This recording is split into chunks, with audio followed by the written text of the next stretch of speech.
You are standing around a fire. It is 50,000 BC. The sun just went down. There is no Netflix. There is no phone. There is no existential dread about your inbox. There is just you. There are the flames and the thick choking smoke curling directly into your face. And somewhere, at some point, one of your ancestors looked at that smoke. And they thought, wait, what if I did that on purpose? This is the story of how humans discovered smoking. Not cigarettes, not cigars. Not the guy outside the office who you always end up talking to. We are talking about the very first time a human intentionally inhaled something burning, and why that might be one of the oldest habits our species has ever had. Because here is the thing nobody tells you. Smoking does not start with tobacco. It does not start with colonial trade routes, or Native American ceremonies, or even agriculture. The desire to inhale smoke might be hardwired into us, on a level so deep. It predates civilization entirely, and the evidence for this is genuinely insane. Let us start with fire. Why? Because before you can smoke anything, you need fire. And fire has been part of the human story for a very long time. The oldest confirmed evidence of controlled fire dates back roughly 1 million years. This comes from a site called Wonderwork Cave. Wonderwork Cave is located in South Africa. Archaeologists found burnt plant ash there. They also found charred bone. This was not the result of a wildfire, but of a sustained, contained fire, used deliberately inside a cave. Now, 1 million years ago, we were not even Homo sapiens yet. That was Homo erectus, our earlier cousin with a smaller brain. They had a heavier brow, and absolutely zero interest in being told what to do. They sat around fires just like we do. They cooked their food. They stayed warm. They huddled together in the dark, and they breathed smoke every single day for hundreds of thousands of years. Every human and pre-human ancestor who sat near a fire inhaled smoke.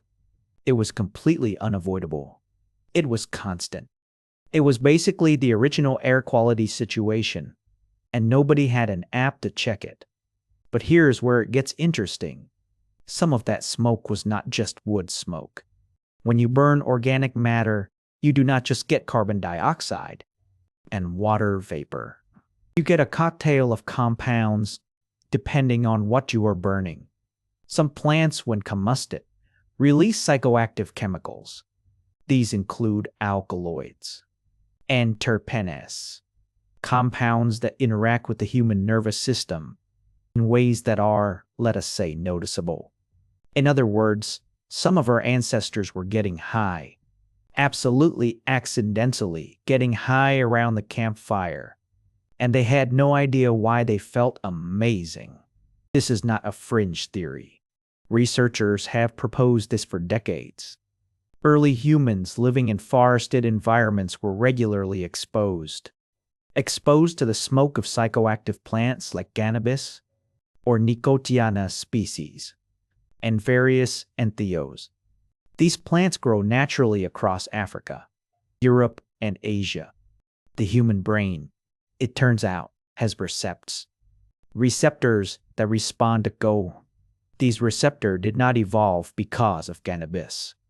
They are part of our endocannabinoid system, which regulates everything from mood to memory to appetite. But the fact that they exist is crucial. It means when a human first inhaled smoke from a burning cannabis plant, their brain was not confused. Their brain was like, oh, hello, I have been waiting for you. And that moment, that first accidental hit of psychoactive smoke around a prehistoric campfire, might be the true origin of smoking, not a decision, not a plan, just a very pleasant accident, repeated enough times that someone eventually thought to recreate it on purpose. Think about that for a second. The entire multi-trillion-dollar global tobacco industry, the centuries of ritual, the shamanic traditions, the medical practices, the social customs. All of it may have started because of a tired hunter who sat downwind of the wrong bush and had a really unexpectedly great evening. History is sometimes beautiful in the most absurd ways. Now, here's where we have to be careful about times. Because ancient humans smoking things and ancient humans intentionally cultivating things to smoke are very different claims. Let us talk about what the archaeology actually tells us. The oldest direct evidence of intentional cannabis use, meaning burned cannabis seeds found in a deliberate context, and it might be the oldest evidence of intentional smoking. This is in Central Asia, dating to around 500 BC. Excavators found wooden braziers containing stones that had been superheated, alongside residue from cannabis plants, with unusually high THC content. This was not wild cannabis used for rope or seeds. This was the good stuff, and it was placed directly in a ritual burial context. 500 BC. That is roughly 2,500 years ago. But here is the question that should be in your mind. Does the absence of older physical evidence mean it did not happen earlier? Or does it just mean we have not found it yet? Because organic material, like seeds and leaves, almost never survives thousands of years in the ground. We find stone tools from 3 million years ago, because stone is basically indestructible. But a wooden pipe filled with dried herbs, that is gone in a few centuries under normal conditions. A leather pouch of cannabis, dissolved back into the earth long ago, long before any archaeologist showed up with a trowel. So the absence of evidence is absolutely not the evidence of absence. There is also the Herodotus problem. Herodotus, the ancient Greek historian, writing in the 5th century BC, describe in remarkable detail the Scythians, a nomadic people from the Eurasian steppe, performing what he called a vapor bath. They would set up small enclosed tents, heat stones until they glowed, and throw hemp seeds onto those stones, then sit inside the tent inhaling the smoke, and, as Herodotus wrote, howling with pleasure for centuries. Historians assumed he was exaggerating or misunderstanding what he saw. Then archaeologists started excavating Scythian burial mounds, and they found bronze braziers, heated stones, and hemp residue. Exactly what Herodotus described. The man was just reporting what he saw. He was not embellishing. He was, if anything, underselling it. Let us talk about tobacco, because it is the one most people associate with smoking. Tobacco is a plant in the genus Nicotiana, and it is native to the Americas. That matters enormously, because it means tobacco was completely unknown to Old World civilizations, Europe, Africa, and Asia, until contact with the Americas in the late 15th century. When European explorers arrived in the Caribbean in 1492, they immediately noticed indigenous people doing something strange. Columbus himself wrote in his journal about seeing men and women walking around with small glowing sticks, inhaling the smoke from burning dried leaves, and letting it back out through their noses and mouths. His crew was baffled. His crew also, within weeks, tried it themselves, because of course they did. But tobacco use in the Americas is far older than 1492. Archaeological evidence of tobacco, specifically chemical residues in ancient pipes, has been found dating back to at least 3,500 years ago.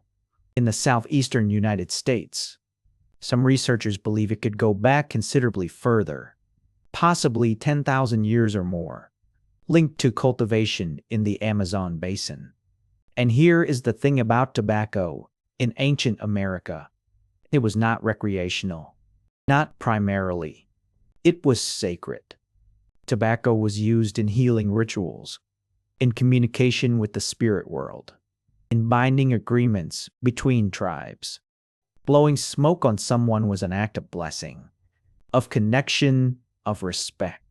A shaman who smoked was not having a casual cigarette break. He was opening a channel between the living and the divine. The smoke itself was considered a living carrier, a messenger that traveled between worlds, carrying prayers upward and bringing visions downward. That framing matters. It explains why tobacco use was so disciplined, so ritualized, so controlled. In many indigenous cultures, for thousands of years, when something is sacred, you treat it with reverence. You do not chain smoke it while watching TV. The idea of tobacco as a casual, everyday habit, something you do on a lunch break or while waiting for the bus, is an almost entirely European invention, and a fairly recent one at that. Now, let us go back even further, because there is a piece of this story most people have never heard. In the entire archaeological record, in 2019, researchers made a remarkable discovery. At a site in the Great Salt Lake Desert in Utah, they found a hearth, a cooking and heating fire roughly 12,000 years old, containing the seeds of Nicotiana attenuata, a wild tobacco species native to North America. These were not seeds that had accidentally blown into the fire. They were concentrated, present in a way that suggested deliberate placement. The site predates any known pottery or pipe artifacts by thousands of years. This pushed back the possible timeline of tobacco use by a significant margin, and it raised a genuinely fascinating question. If people were throwing tobacco into fires 12,000 years ago, whether to inhale the smoke or for ritual purposes, what were people in other parts of the world doing with their local psychoactive plants at the same time? Because 12,000 years ago, humans were everywhere. They were in Africa, Asia, Europe, and Australia. And the human desire to alter consciousness, to seek out altered mental states, that is not an American phenomenon. That is a human phenomenon. Let us look at the intoxication hypothesis. Across virtually every human culture ever documented, people have sought out ways to alter their consciousness. They have drunk fermented beverages, eaten psychedelic mushrooms, inhaled smoke, chewed plant leaves, and swallowed seeds. This behavior is universal, persistent, and independent. Ronald Searle proposed that the pursuit of intoxication is a fourth drive, alongside hunger, thirst, and sex, biologically embedded in animal behavior, not just human. Elephants seek fermented fruit. Reindeer eat psychoactive mushrooms. If the drive is this deep, early humans surely exposed themselves to smoke. They passed this lived experience down through generations, connecting fire, smoke, and breath across 100,000 years.